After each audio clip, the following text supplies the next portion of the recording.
If you haven't met, I'm Kyle. I'm on the ecosystem team at Dagger. And today I'm going to be talking about running CircleCI configs. So yeah, before I start, kind of what we talk about a lot with Dagger is, taking your existing CI YAML and taking individual steps and writing Dagger pipelines with those and incrementally replacing your CI with something more portable. But after some conversations last week, we were kind of thinking, what if you could run your CI with Dagger, right? Because it is a CI engine. So, or your CI YAML specifically. And so if you've seen, don't look at that yet, spoilers.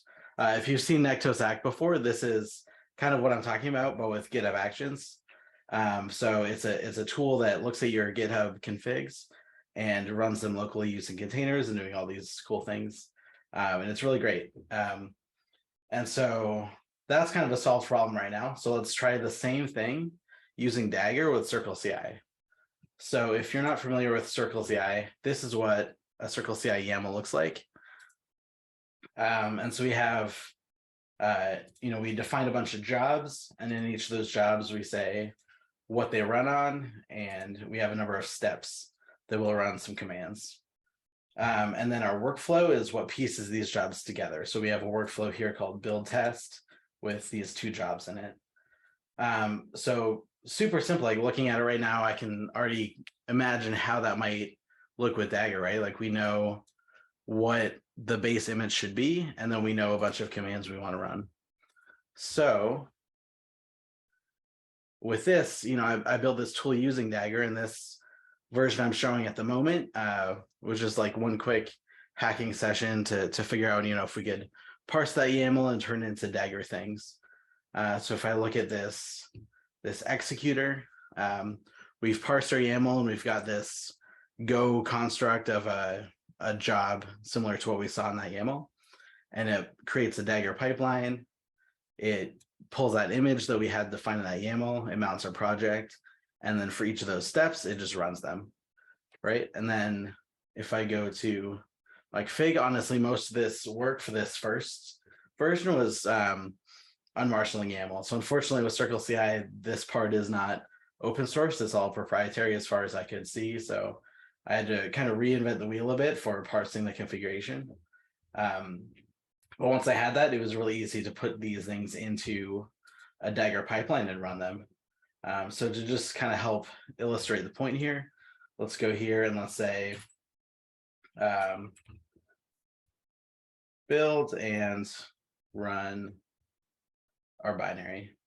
So once I build this project, it's going to load that config, and we'll slow down here and go through this output.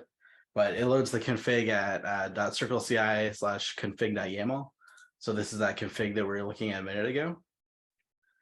And then it runs our workflow, build test. And actually in this version, if we go back to our main, I have that hard coded. So a bit of a cheat to get out of the gate here. And then it runs each job within that workflow. So we'll run job 1 where it loads the node image. And let me just pull up that on the side too, so we can see it. Okay. We'll jump back to our spot. So at job 1, we're going to load that node 16 image, and we're going to run some commands like npm install and npm test. And again, in this demo YAML, I'm just echoing these things. And then our second job 2, we're going to use the Golang latest and run some Go things, right? Cool. So proof of concept established. We can load a Docker image and run some commands against it just by looking at this YAML. But if you've worked with CircleCI before, you know that most YAMLs probably don't look like this, right? Like this is the absolute most basic you could possibly be. So let's talk about orbs. If you haven't worked with CircleCI, orbs are kind of like CircleCI's version of GitHub Actions. They're these reusable components. And this is an example of one here. So here's an orb called CircleCI node. And it has a few things you can do with it, like install node or npm or nvm within your workflow, run different things, right?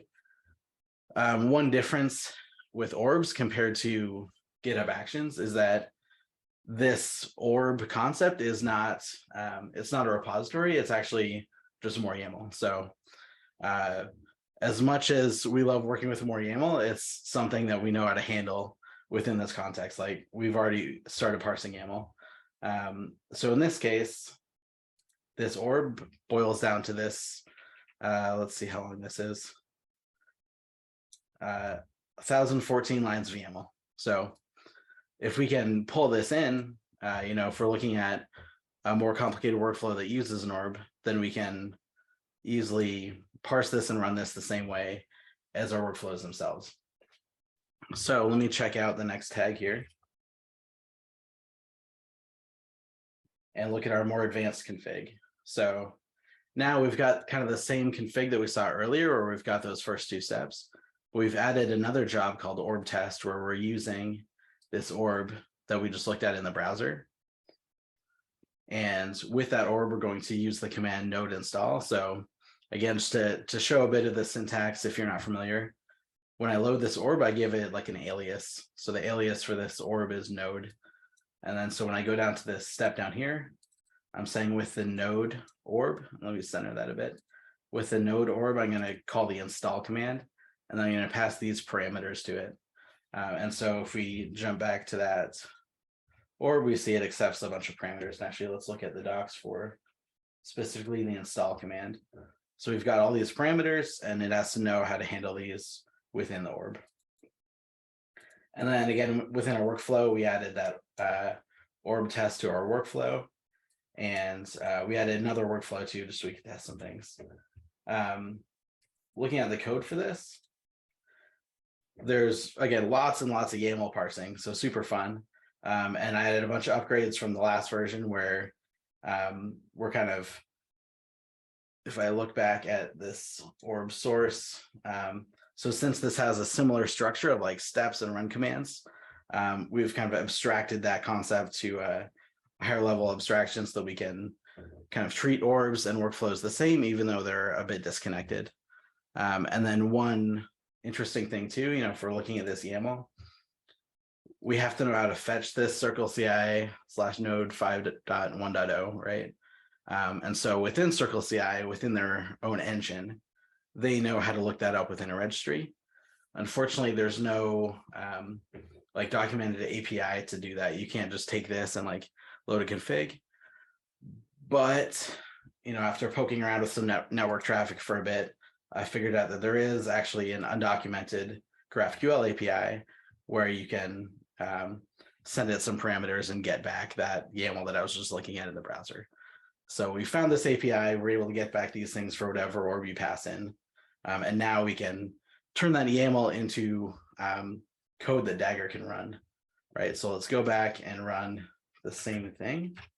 And now, while that runs, we won't watch things fly by super fast, but we can look at our main and actually added some like input handling now. So we can say, if we just run the binary, it runs all the workflows and all the jobs within those, or we can specify a specific workflow or a specific job within our YAML.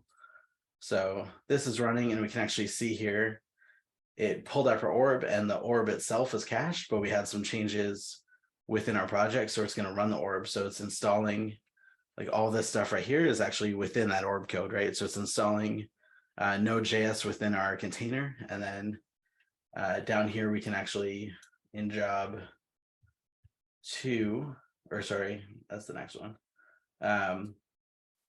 We can see, let me go back to my config. So we've installed nodes 16.13. And so we can see in that output that that's what we've installed. And then somewhere in here, we've echoed we've run node-version, which is that 16.13.2. So our orb operated correctly. And then here we're going to run our next workflow as well. And that it's just actually simply just running job 2 again.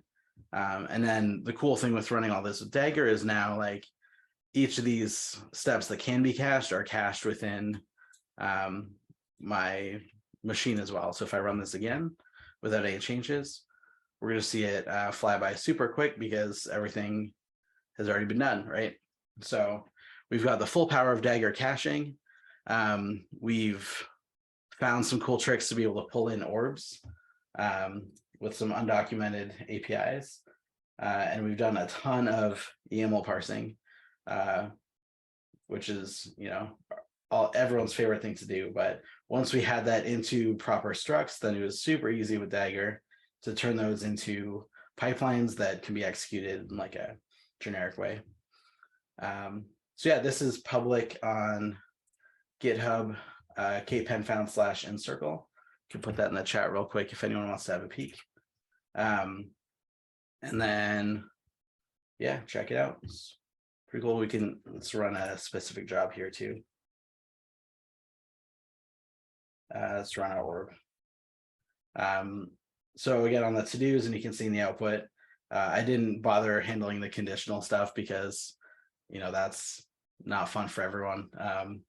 But if we wanted to turn this into like a proper tool that you could use on literally any YAML, then we want to implement that. And then the other somewhat limitation is like within YAMLs, using a Docker runtime is one option, but there's machine executors too. That would be trickier to handle with Dagger. We'd probably just want to find like a Docker equivalent to any machine and trying to figure out how that might work.